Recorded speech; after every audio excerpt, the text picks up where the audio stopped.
When I was 21 years old, I could only speak English, which is typical for those of us from English-speaking countries. And I had many reasons why this was going to be the case for me for the rest of my life. And I was very confident of this because I had no natural talent, I had a very bad memory, I couldn't travel to the country yet, I was too old, I felt too old, and I was sure that I was going to frustrate the native speakers and embarrass myself. And on top of this, in school, I did really poorly with languages. So I did actually get the opportunity to get into languages after I graduated university with a degree in electronic engineering, still only able to speak English. I moved to Spain, and I figured this is it. This is going to solve my problems living in the country. No. 6 months later of living in Spain, couldn't speak any Spanish. Now, a sensible person would have given up at this stage and gotten the point. I'm not very sensible, though. So I figured if I change my approach and change my attitude, maybe I can change my language skills. And what happened to inspire me to get into language learning was I met a polyglot. A polyglot is someone who can speak many languages. And the first time you meet someone like that, you can't help but feel really impressed. Like, for instance, there's Richard from the UK, and there's one video online where he speaks 16 languages. Let me just show you a little clip here. You can see him. Je parle français et anglais avec ma fille. Speak French, Macedonian, Czech, and Catalan, which is pretty impressive. And we also have Luca from Italy. And here you can hear him speak in German and Portuguese. We also have Susanna, who goes through here her Italian and her Russian. And a very impressive video I saw once, this 16-year-old from America called Tim goes through 20 languages in one video. And in this part here, you can see him go through Wolof,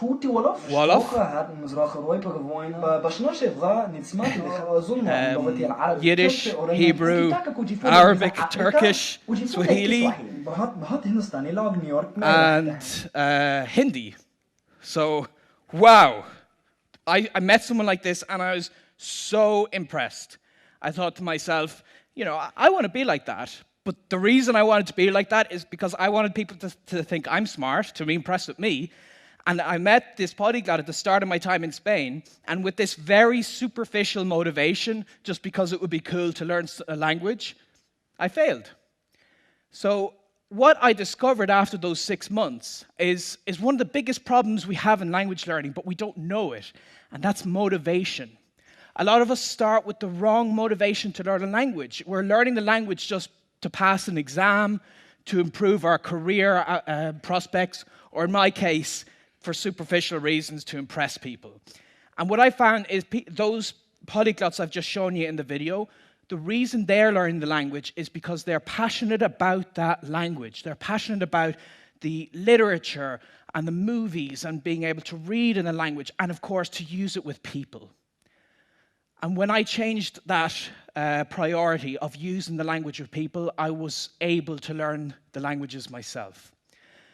But there are a lot of things that people feel would not allow them to learn language. So I want to go through, I think there's 5, I asked a lot of people, there's 5 major reasons they'd never get into language learning. So let me go through some of these here. The first is that they've no language gene or talent. No language gene or talent. Well, what does that mean? I mean, sometimes this is actually just a self-fulfilling prophecy. In my case, when I hadn't learned language growing up, or the 6 months of failed learning Spanish, it was just me telling myself, I don't have the language gene, so there's no point in really doing any work in the language. Because I didn't put the work in, I didn't learn the language. It's just a vicious circle. It's all in your head. There's no language gene. We all have it already. But let's just imagine some people that would do better, because we've seen in school people advance faster than the rest of the crowd. So let's say there's some inborn trait that gives someone a 20% advantage over the rest of the people. Good for them. But that doesn't mean that you can't. It just means you have to work 20% harder. And I found that, at least in my case, when I work harder, I can catch up with the naturally talented and even overtake them.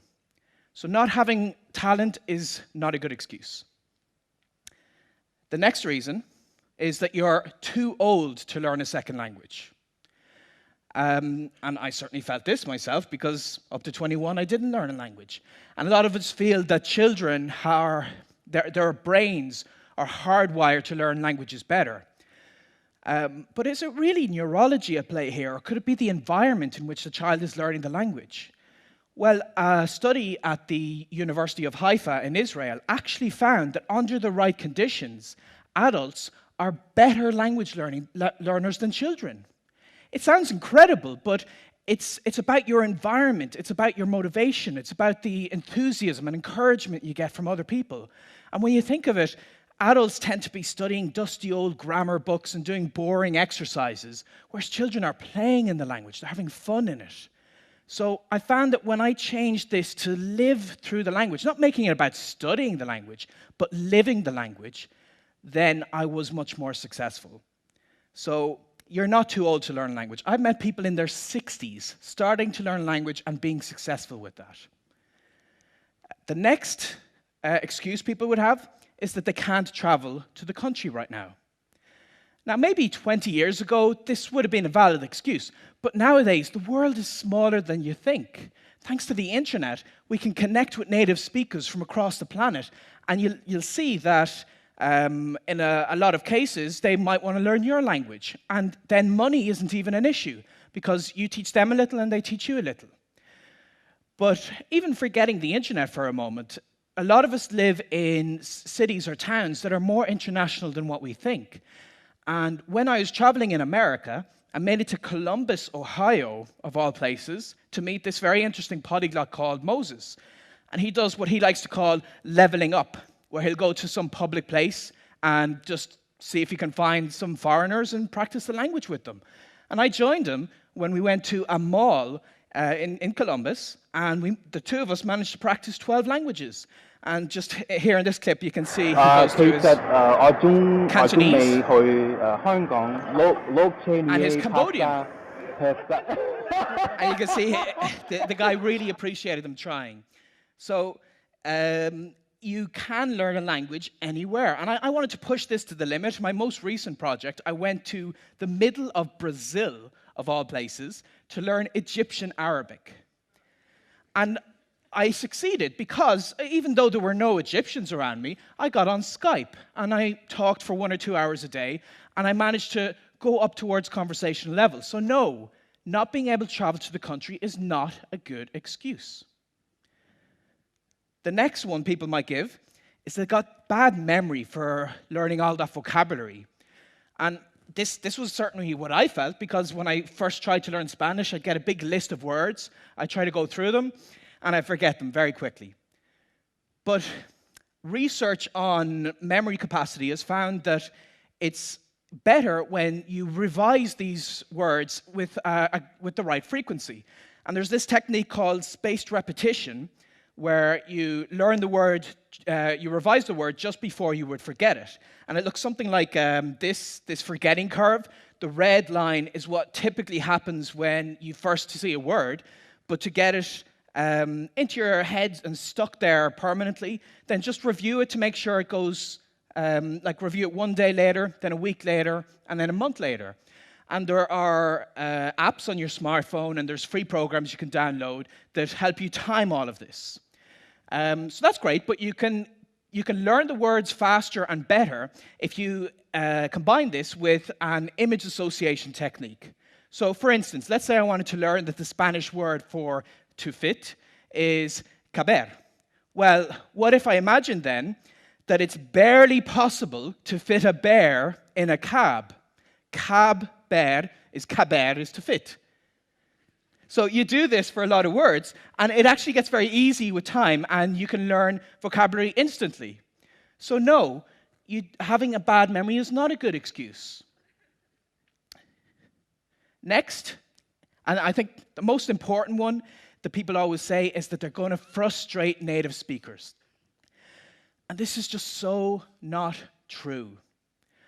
I've been to many places, I've spoken to many people, and every time I attempt to use their language, they're overjoyed. They're so pleased that I'm even trying. And I just feel like, especially adults, when we learn a language, we're such perfectionists. We want everything to be just right. And perfectionism is a really bad thing in language learning, because a language is a means of communication. It's a way to get to know new people and new cultures. And when you embrace this, it's okay to make mistakes. And I actually have a goal to make at least 200 mistakes a day, because then I know I'm getting somewhere, I'm using the language. So embarrass yourself. Go out there, talk to people, it's okay. When do you think I was learning a language better? Here or here? So anyone can indeed learn a language when you use it with people, and it's okay to use it early. And this is so important that you don't have to wait until you speak the language perfectly and fluently and so on. You can get into it sooner than you'd expect. And it opens up so many doors to these other cultures. So for instance, after I'd learned that Arabic in Brazil, I made it to Egypt, and I made it all the way deep into the Sahara Desert. I sat down in the sand with an Egyptian, and I had some tea, and we had this nice little chat here. Wow. ميدان تحرير صغير صغير مش كبير ميدان تحرير مش مصر ايوه مصر كبيرة. And there I'm just saying that Egypt is so much, it's so vast, it's so great, it's so much more than just Tahrir Square in Cairo. And now when I was speaking with him, I used the wrong word here and there, and I conjugated the wrong verb every now and again, but that's okay, because even with this conversational level, I had this fascinating conversation with him. And I've done this with other cultures and other languages. I even managed to learn a little American Sign Language. And here you can see, Juliana had asked me, why didn't I learn Irish Sign Language? And I said, because when I'm in Ireland, I like to improve my Irish or my Gaeilge, which I can then speak here. Maar dúirt me tá mé taiste le Gemlín anús. So that was me on Irish radio saying about my travels and whatever. And I learned Irish for 10 years in school, and I wasn't able to say the most basic phrases after that. But as an adult, I went back to Ireland, and I embraced using the language as a beginner. And that helped me to reach this stage. And it's okay to be a beginner. It's okay to be conversational. But when you take this on, you take it to the next level, then you can reach very well. I mean, I've got very good level in French, Spanish, a couple of languages. I've worked as a professional translator, and like here I'm having a quick Parfois, chat j'ai in French. passé 1 heure pour trouver une traduction. Ah oui, bien sûr. And that's great. That's what everybody thinks of when they're getting into language learning. They think, that's what I want to be. I want to be at this very high professional level, have deep philosophical conversations. And that's fantastic. And yeah, it's impressive when you see people like that. But rather than be impressive, I think it's so much better when you embrace the beginning stage of language learning. And one of the most amazing experiences I've had was when I was in China on the train, 2,000 kilometers deep into China, and I had a basic conversation of what's your name? And it turned out I was given my Chinese name there on the train. And look, this is how it went. 你叫什么名字？ What's your name? 我叫 Benny. I'm Benny. Benny. 我没有中文。 I don't have a Chinese name. And then Li Hui says, I'll tell you what, your name is Bunling. Bunling. Because this sounds like your normal name, and it means ability or skill. And you know, I could have that conversation even with a basic conversation level of Chinese.